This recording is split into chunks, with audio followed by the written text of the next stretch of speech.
Welcome to Zentiva Sustainability Podcast. At Zentiva, we believe that each and every one of us can contribute to taking care of our planet and do what we can to protect it so that future generations can enjoy life as much as we do. We act today for a sustainable tomorrow, and as part of our environmental pathway, we find it important to educate and empower our associates with a series of episodes where experts explain different areas of environmental protection. I'm Thomas Pala, I'm Corporate Affairs Manager at Zentiva, and I'm really excited to welcome you to today's episode because we will not be talking just about sustainability in theory, but about the real living change. While the world often talks about sustainability, climate goals, and the green transformation, today we have here someone who's actually doing it, not just talking, but planting, restoring, and creating forests where there were none. Dr. RK Nair, also known as the Green Hero of India, is here with us today. He left behind a successful business career to dedicate his life to trees, forests, and biodiversity.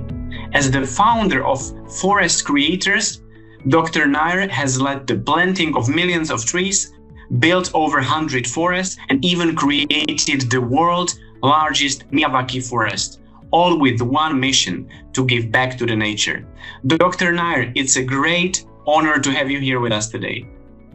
Thank you so much. I'm so happy. Let me start with a warm-up question.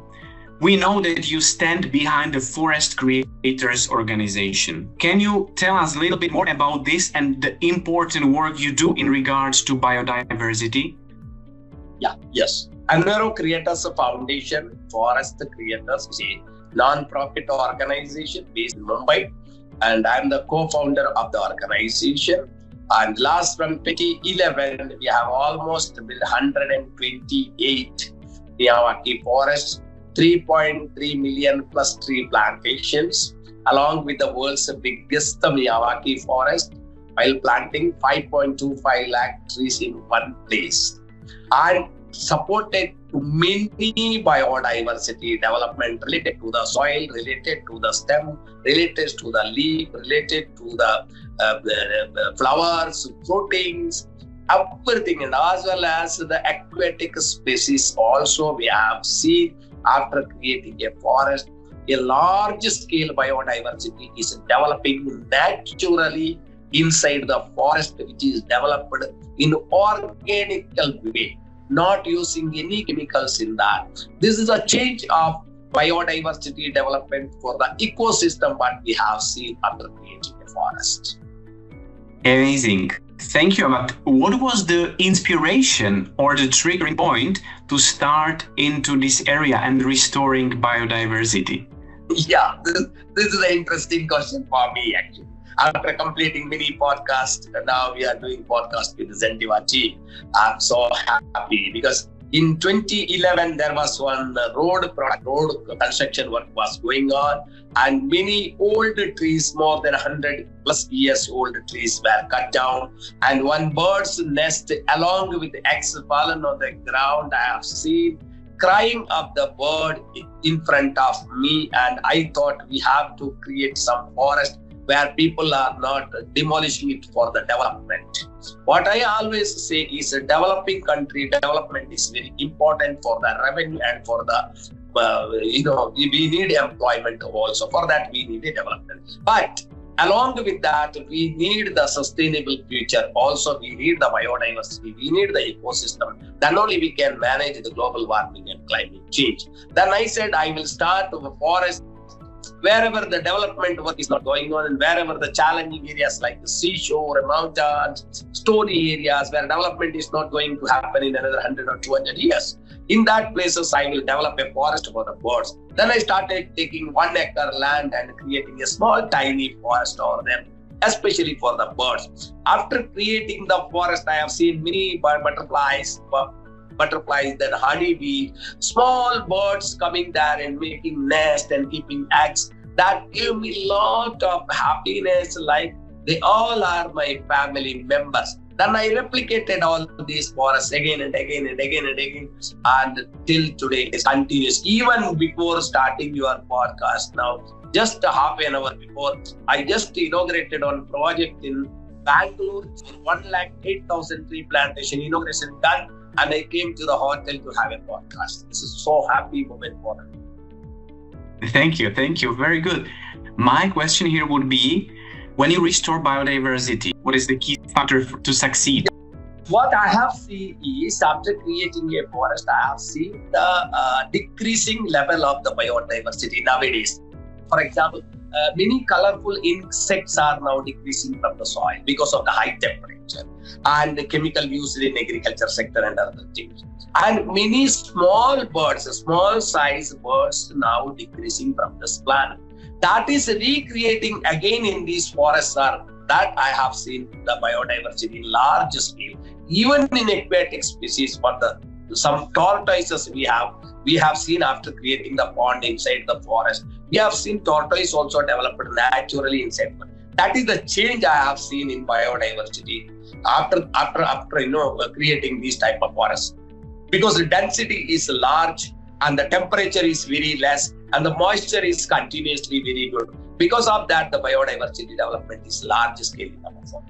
We'll also talk about some nice example of water, because we have some projects done together. You recently worked with Zentiva to restore a pond, among other projects, right? What does it mean for nature and the communities living around to do such projects? Yes. Because of creating one pond for Zentiva in Ankleshwar, what we have seen, we have seen the surrounding agriculture sector people are getting a good water level in there. Along with that, the soil erosion and waterlogging in their farming sector is now totally stopped because of this large scale pond is created by us for Zentiva in restoring crores of liters of water naturally. This is also one thing happened. And again, the quality of the water is very good in that particular area. So that very surrounding to that pond living people are now getting 365 days good water for drinking purpose. Earlier their water quality was salty because of very close to that there is a seashore. So the water quality was salty and the quality was not good as for drinking. But nowadays the quality of water is very good. And they get good water for agriculture sector also 365 days. Earlier in April and May, they suffer for the water for agriculture sector as well as for the drinking purpose. But after creating this pond, the water level is so much increased and throughout the year, the rainwater naturally retaining in this pond, that is also a pure good water. And along with that, what I have seen is many aquatic species developed naturally in that pond. So for fishing also, the village people it becomes a good module to earn money also by fishing.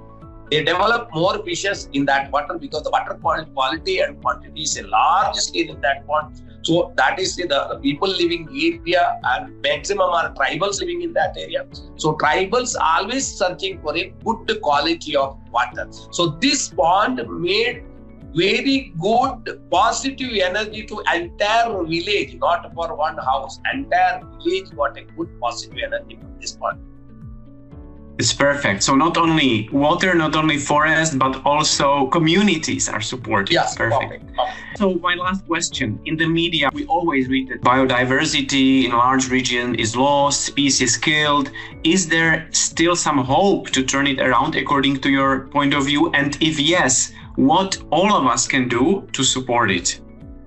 Yes, it is decreasing because of the development, because of the highways, because of the railway track, because of the improving numbers of constructions for the industry, for the urbanization, industrialization, everything is decreasing the forest area. Because of that, the biodiversity is decreasing from the forest area. Yes, we can restore it by creating a forest. Wherever the empty patches are available in that particular area, there we can redevelop a forest again by adopting corporate social responsibility fund. There are a lot of corporates working in India and abroad also. And it is easy to use the corporate social responsibility fund to create a forest. Like you are the one example, Zentiva is the one example where not a single acre of land. It is 8+ acres of land created a huge size of Miyawaki forest. Not a single biodiversity is developing in that. All the what I said earlier is there are a lot of insects living inside the soil. When you create a forest, you are saving the inside soil related mini biodiversity, small insects. And these small insects also very useful, very important to this planet to protect us from global warming and climate change.